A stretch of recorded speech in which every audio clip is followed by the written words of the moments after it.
E aí galera, terceiro, tudo tranquilo? Então olha só, vamos falar sobre magnetismo. Para quê? Para a gente a partir do magnetismo chegar no eletromagnetismo, certo? É bem interessante a relação entre os dois e meio que o nome já sugere isso pra gente, né?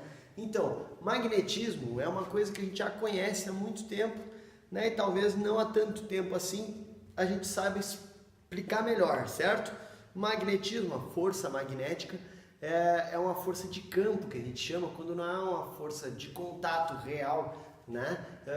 E só acontece nos materiais magnéticos, que não são todos, ok? Então assim, tipo, a gente passa, por exemplo, o teu corpo passa por um campo magnético e não tem interação nenhuma, o teu corpo não interage com um campo magnético, né? Somente o material que tem essa partícula, que a gente chama de uma partícula magnética, somente esse material que pode interagir, certo?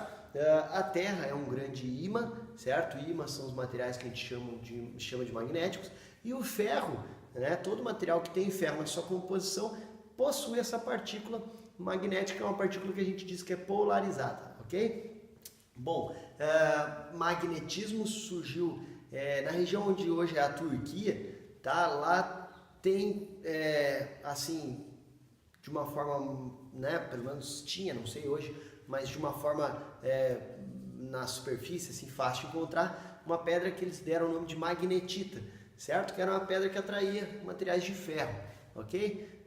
Eu acho que isso deve ter sido muito louco, né? Imagina os caras, sei lá, passando lá com uma espada e colando a espada numa pedra, assim, nossa, não deve ser muito normal, né?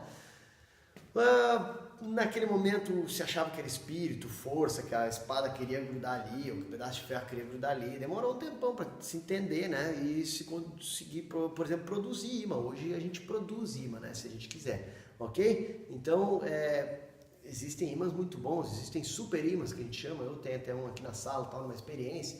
Então, a gente entende melhor. É tipo força gravitacional, é tipo a força elétrica que a gente já estudou na eletrostática, é uma força de campo, ela interage à distância, ok? E ela sempre está acontecendo, um ímã sempre tem ao redor dele esse campo magnético sendo formado.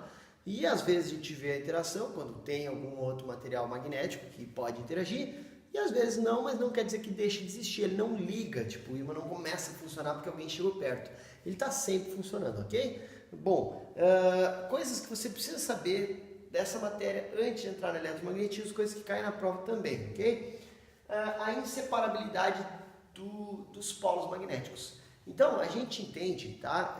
Olha só que interessante, não dá para saber como ou qual é o polo, um polo do outro. A gente primeiro teve que em algum momento nomear, se dizer esse polo é o polo sul, aquele polo é o polo norte. E depois trazer ímãs próximos e ver os que repelem por convenção, conceito, a gente entendeu que são iguais, como em polos iguais se repelem, os que são opostos se atraem, ok? Então, alguém aproximou esse meu ímã que eu tenho aqui de um ímã que já estava pintadinho, o polo que repeliu, ele foi lá, viu que era igual e pintou daquela cor, é só assim, é arbitrário, ok?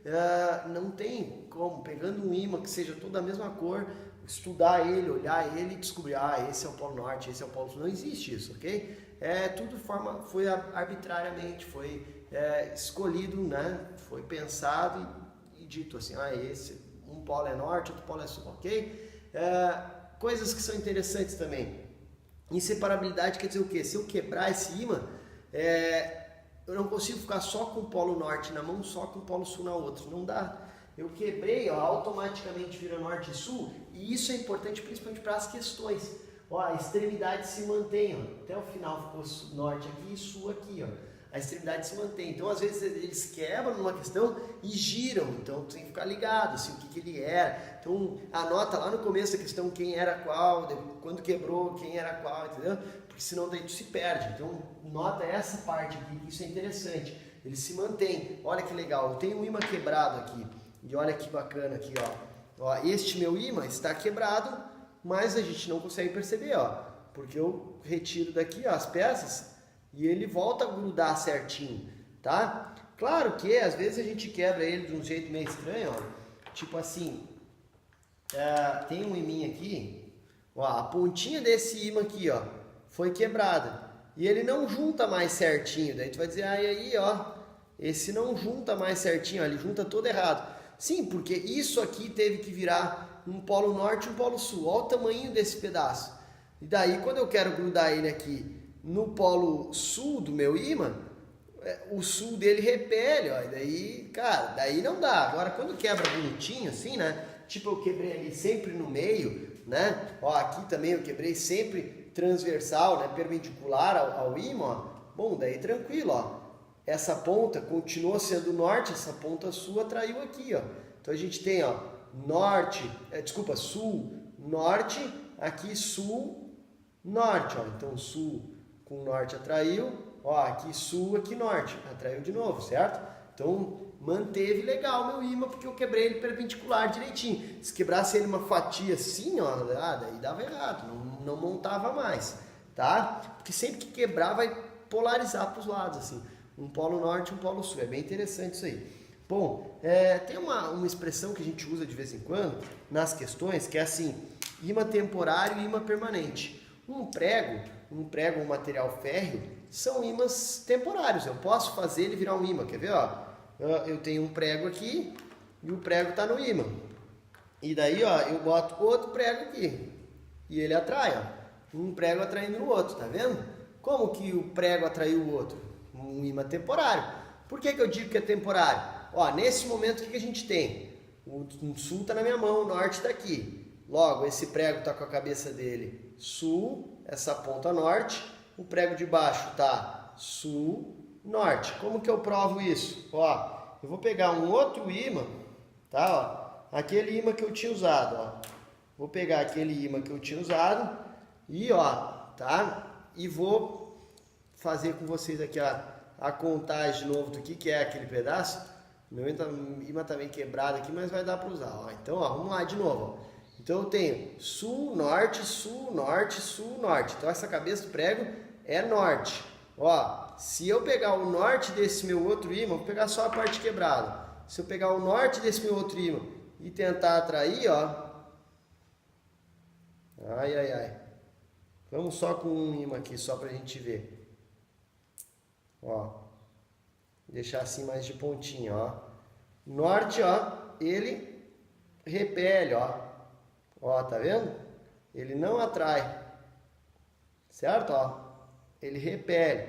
Quando eu pego o lado sul, ó, do meu ímã, ele atrai, tá certo? Então, ó, mostrando pra você aquilo ali. Alguém vai dizer assim, tá, mas e quando tu tava com um prego no outro? Essa ponta aqui, ela não era norte? Era norte, só que ela está tão distante do outro ímã que ela não tem, ó, mas está repelindo, ó, está distanciando. Só que, como ela está tão distante desse ímã aqui, eu trago um ímã mais forte perto e ele mesmo assim atrai, certo? Ó, olha que interessante agora aqui, ó. Esse é um exemplo legal de fazer, olha só. Então eu tenho os dois preguinhos estão no norte de um ímã.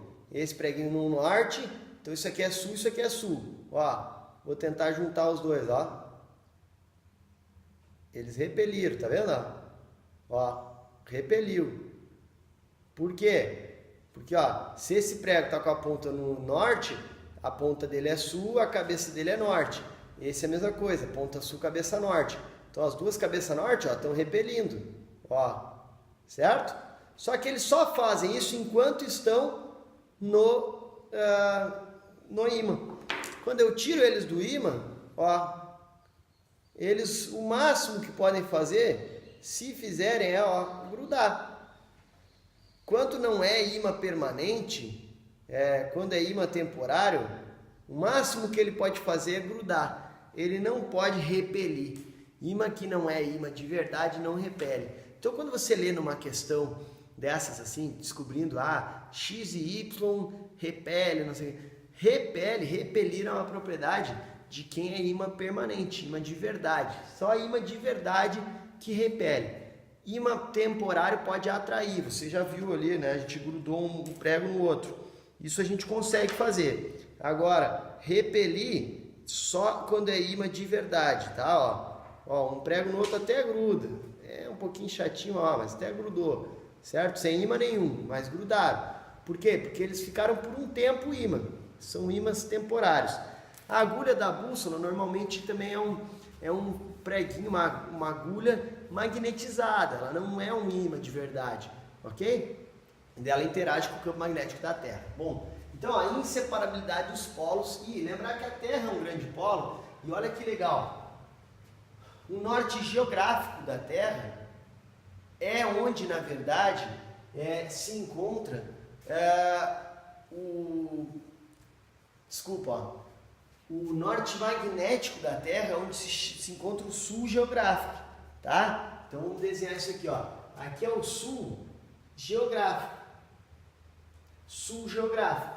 Daí é o norte magnético. Para que isso? Para que ser o norte magnético da Terra?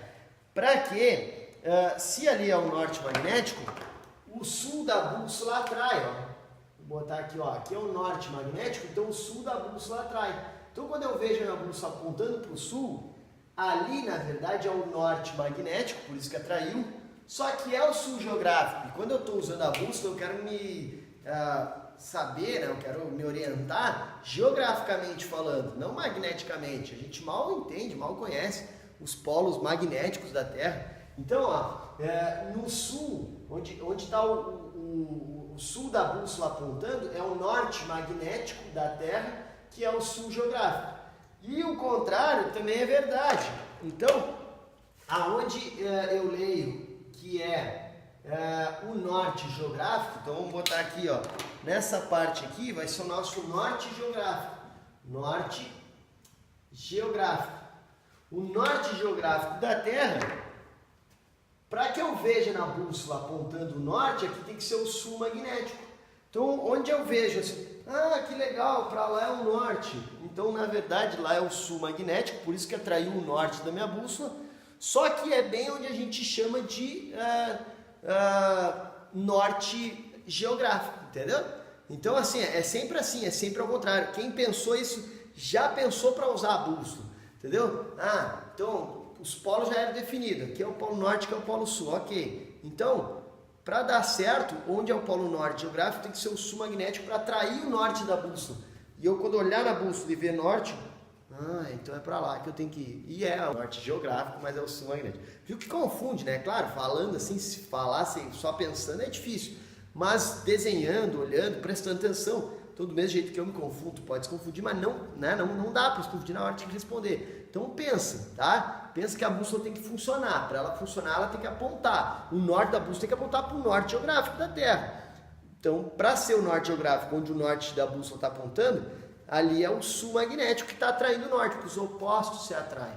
Isso é o importante. Ímãs, os opostos se atraem, os iguais se repelem. Você tem que ter isso bem em mente, bem marcadinho. Eu acho que você já sabe, já brincou com ímã. Se não brincou, pode brincar aqui, é só pedir na aula, a gente vai estar trabalhando, certo? Este campo magnético da Terra é o que faz a aurora boreal, que quando a Terra, pelo campo magnético, bloqueia a passagem de gases nocivos, né, que vem do espaço aí e tal, e nos polos é mais fácil enxergar isso, né? As pessoas enxergam isso, que dá aquelas cores esverdeadas, aquela cor diferente. Escreve aurora boreal e vê umas fotos, é bem bonito. Nos polos se enxerga isso melhor, ok? Agora, o que é interessante, aonde que linka as coisas, onde que dá o start do eletromagnetismo? Um cara lá, Oersted, ou Oersted, uma coisa assim, ele estava testando a eletricidade que estava começando a eletricidade, as pilhas do Alexander Volta, né? Ele estava testando questão de corrente, né? Fazendo ligações e tal. Em um dado momento, ele percebeu que ao percorrer corrente pelo fio, então quando ele acionava ali o dispositivo dele que ligava, a corrente passava, a bússola dele mexia. E isso chamou a atenção. E ele postulou lá. Tipo hoje, quando o cara bota no Twitter ali, ele foi lá e escreveu assim, a bússola interage com a corrente elétrica, é atraída, né, repelida. Interessante, corrente elétrica deve gerar campo magnético. E aí começaram-se os estudos. Muitos outros vieram depois, né, e aprofundaram, melhoraram isso. É uma teoria legal aí que a gente vê, mas infelizmente não cai. E qual que é a questão, pessoal? Então, assim, para os dois lados a coisa é verdade. Do mesmo jeito que uma bússola interage com uma corrente elétrica, então se a gente parar para pensar, agora, nesse momento, em volta de mim tem um monte de fio percorrido por corrente, por um monte de jeito. Pode ser que eu, se usasse uma bússola aqui, ela estaria meio desorientada. Tem tantos campos magnéticos aqui que a bússola podia estar meio perdida. Sim, poderia, ok? O contrário também é verdade. Então, do mesmo jeito que a bússola, o ímã, ele interage quando tem corrente, ou seja, passa uma corrente, forma ao redor dela um campo magnético, o contrário é verdade. Se eu, por um acaso, pego ali um fio condutor paradinho, bonitinho, e movimento perto dele um campo magnético, então ímãs movimentados perto de um condutor que tenha elétrons livres, eu consigo fazer o contrário. Os elétrons, eles se movimentam a partir do movimento do campo magnético. O contrário, certo? Então, movimento de elétron gera campo magnético. Movimento de campo magnético gera movimento de elétron, ou seja, o elétron passa a se movimentar. E é disso que surgiu o eletromagnetismo. Pensa, os caras pegaram e começaram a usar meios para que acontecesse um movimento de ímãs ao redor de fios condutores. Então isso é o que a gente chama de bobinas, que tem na hidrelétrica, que tem nesses, tipo ventilador, esses catavento, né? Exatamente. O que acontece? Ficam ali ímãs girando sem parar e ao redor de fios condutores. Esse movimento do campo magnético ao redor dos fios condutores faz com que os elétrons se movimentem de uma forma ordenada. E movimento ordenado de elétron, a gente já viu na eletrodinâmica, que movimento ordenado de elétrons é corrente elétrica.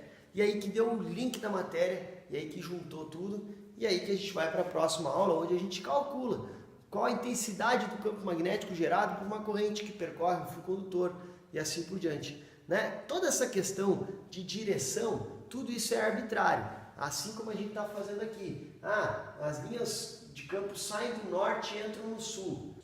Legal, saem do norte e entram no sul. Tem experiências que nos mostram assim, que tem essa linha, que a intensidade do campo bem no centro do ímã é pequena, nas extremidades é maior, nos polos é maior.